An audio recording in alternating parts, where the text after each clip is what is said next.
Hello and welcome to Social Work in Child and Family Services.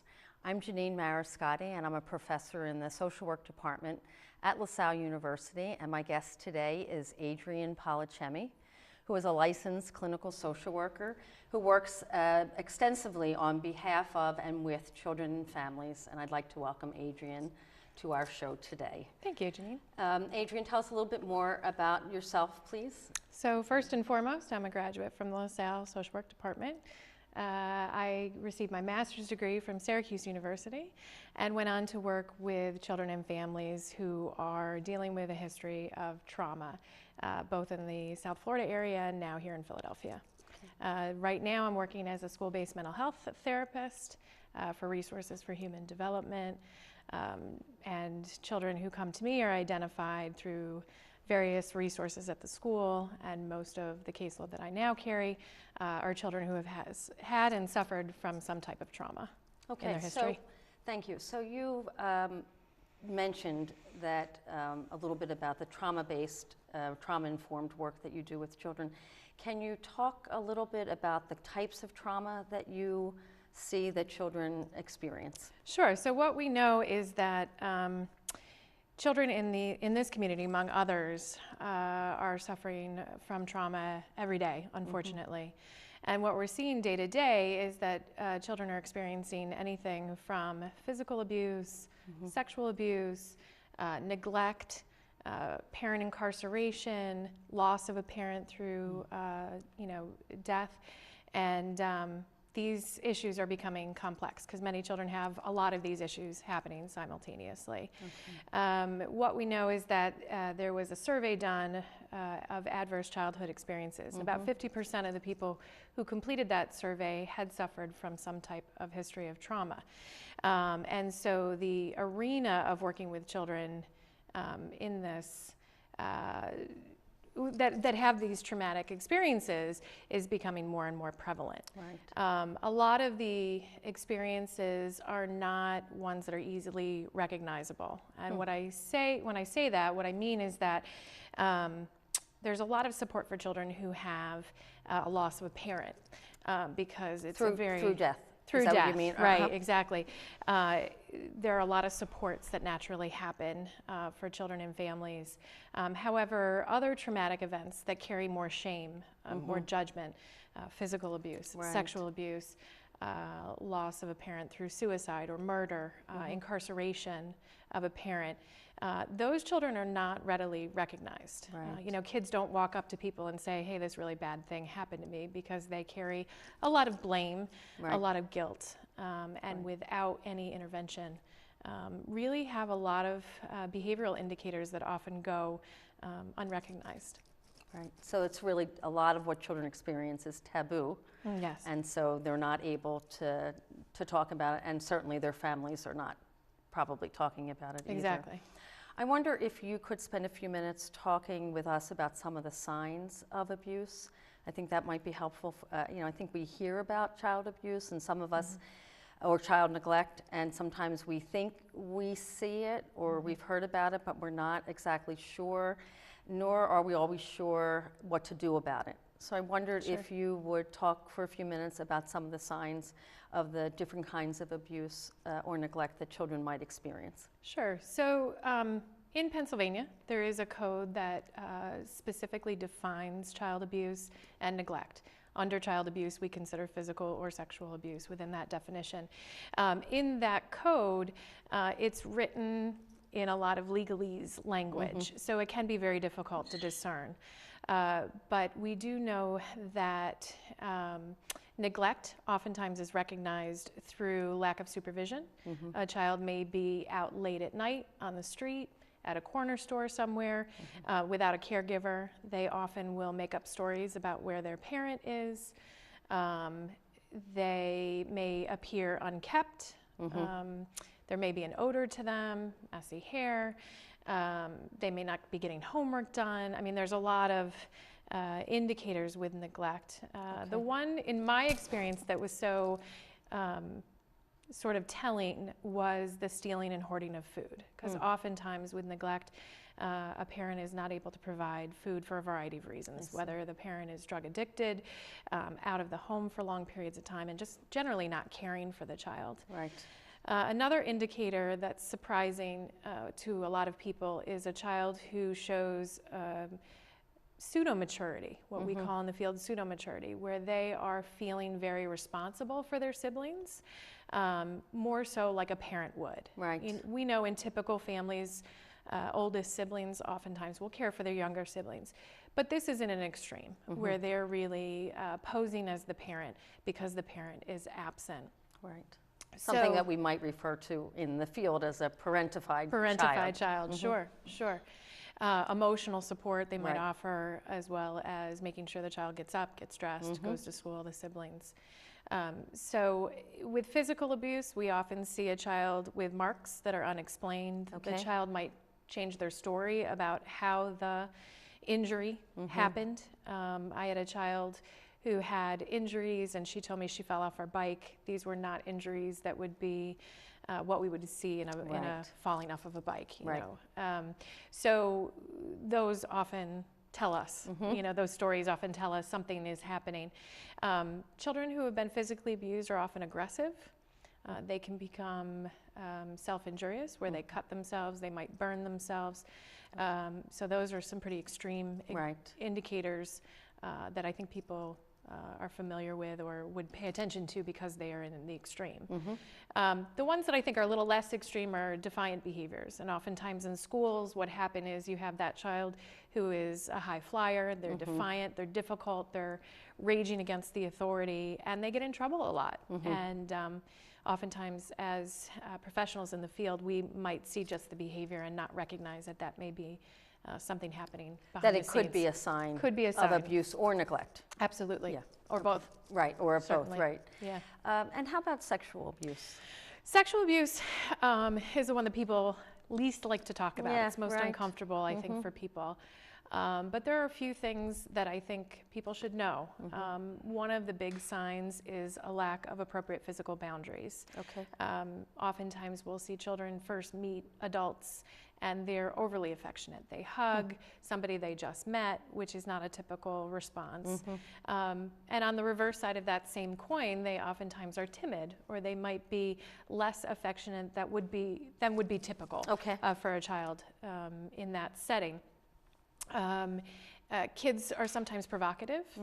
They will use terms and knowledge that is not age appropriate.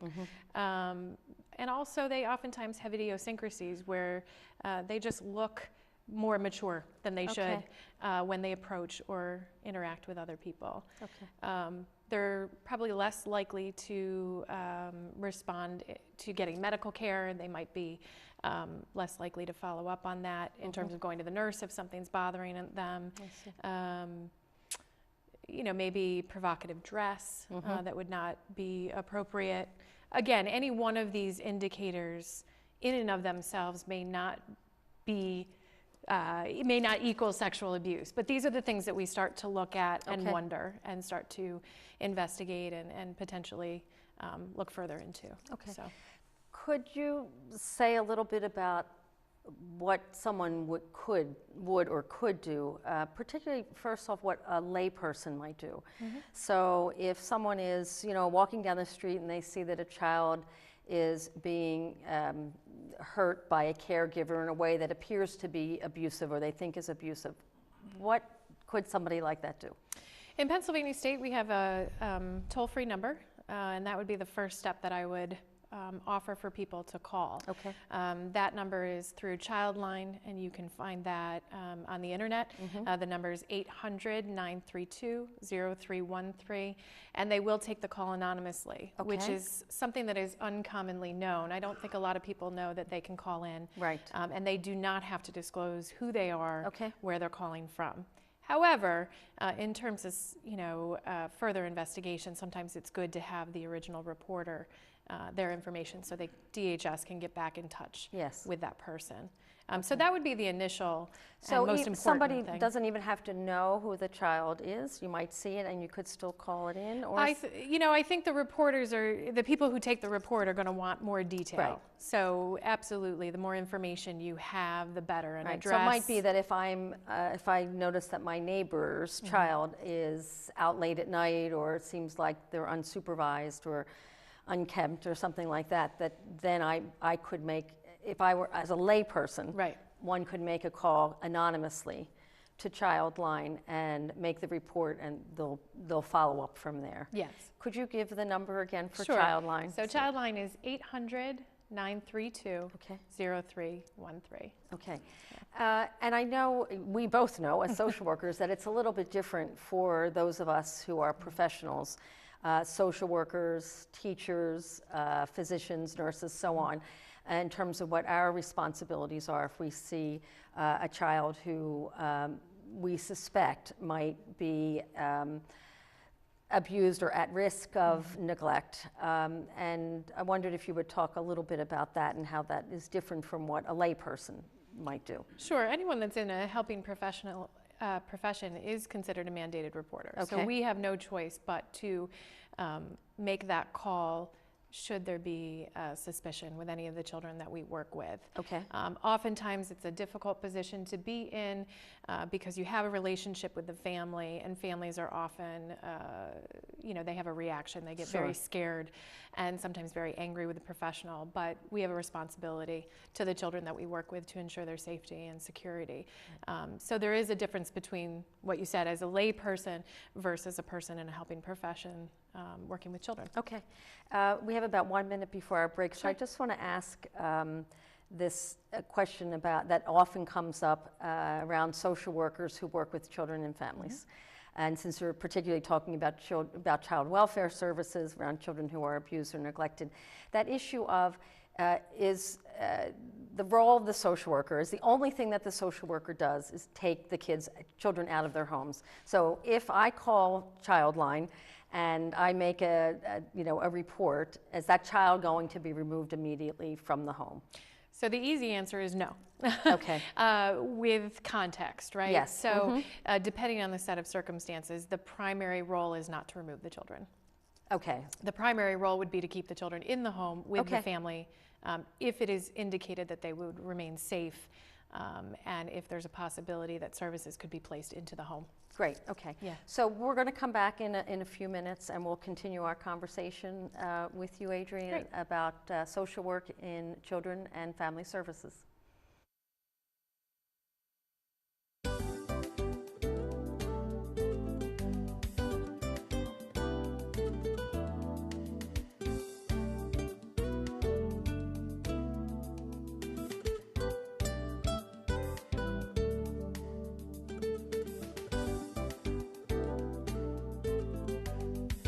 The preparation, the training, it all comes down to this. To be a winning team, you have to work like a winning team. We have a job to do out here today. Some people think it's about muscle, but it's really about heart. A lot of heart. My team depends on me. And my team is 50,000 strong. Looks like a lot of work's going into this.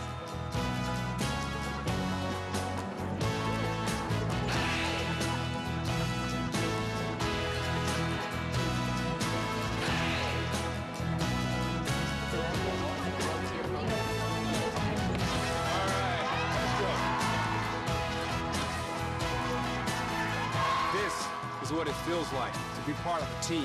A winning team. The action team. Get in on the action at actionteam.org. Are you in? The environment is my passion. Every day, I live for the outdoors and all of its challenges. That's why I enlisted in the Coast Guard. Now, I serve to protect the environment and defend my country.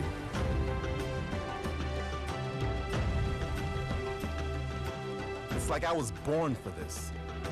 Were you born ready for a greater challenge? Find out at gocoastguard.com. A diagnosis of breast cancer changes your life forever. She told me I needed a mastectomy. I was scared. Absolutely in shock. But you need to know that you're not alone. There are teams of medical professionals, support groups, and therapists, and those who can help you plan for life after cancer. Before you undergo surgery for breast cancer, get the facts. Make sure you know your breast reconstruction options. For more information, visit broaddayusa.org.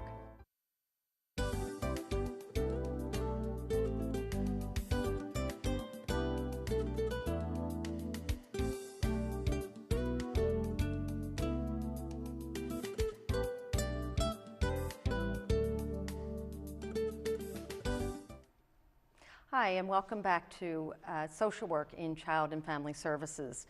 My guest today is Adrienne Policemi, who is a licensed clinical social worker who works with children and families and has done so for over 15 years.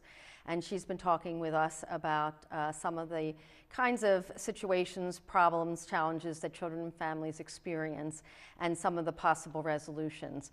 I wanted to ask you now, Adrienne, if you would talk a little bit specifically about social work in child and family services. What are some of the ways, different ways that social workers can work in this field, which is quite broad? Sure. We've talked about so far sort of a small and really important but small segment. There are a lot of ways that social workers can work in this field. Can you talk a little bit about that? Sure. So I think what everybody initially thinks about is DHS, right? That's where social workers The Department are. of The Department Human of Human Services. Services, right? And there are social workers within the department. 100% of DHS workers are not social workers. So that's something to often keep in mind. Okay. But case management is typically where we see a starting point for social workers, often in child welfare. However, there are a broad range of opportunities for social workers in child welfare, you know, going from the case management piece to working as outpatient therapist, working with children and families involved with the child welfare system. Could be all the way through to a residential treatment facility, psychiatric hospitals, and children who are older and involved in the child welfare system often will age out, what we call age out, which means that they turn 18 while they are in the foster care system. So there is a lot of attention right now from the social work community on that group of young adults who turn 18 and go out into the community. Their needs are great in terms of life skills, specifically job coaching, job connection, helping them just day to day. As we know, typical 18-year-olds oftentimes need that support, but particularly if a child's come out of the foster care system at 18 and are aging out, they need even more supports. They don't have the backup that a lot of typical children might have or young adults might have. After-school programs, I've known of social workers who work at the Boys and Girls Club. We also often see aftercare programs that are specifically designed for children who are at risk. And so working with that population. Preschools, we're seeing an increase in social workers in the early intervention aspect. So, I mean, there's a ton of opportunity for people to do a variety of things, whether it's psychoeducation, mental health therapy, case management, in-home protective services through agencies that contract with the Department of Human Services. So they pay for these private agencies to go into the home and provide services.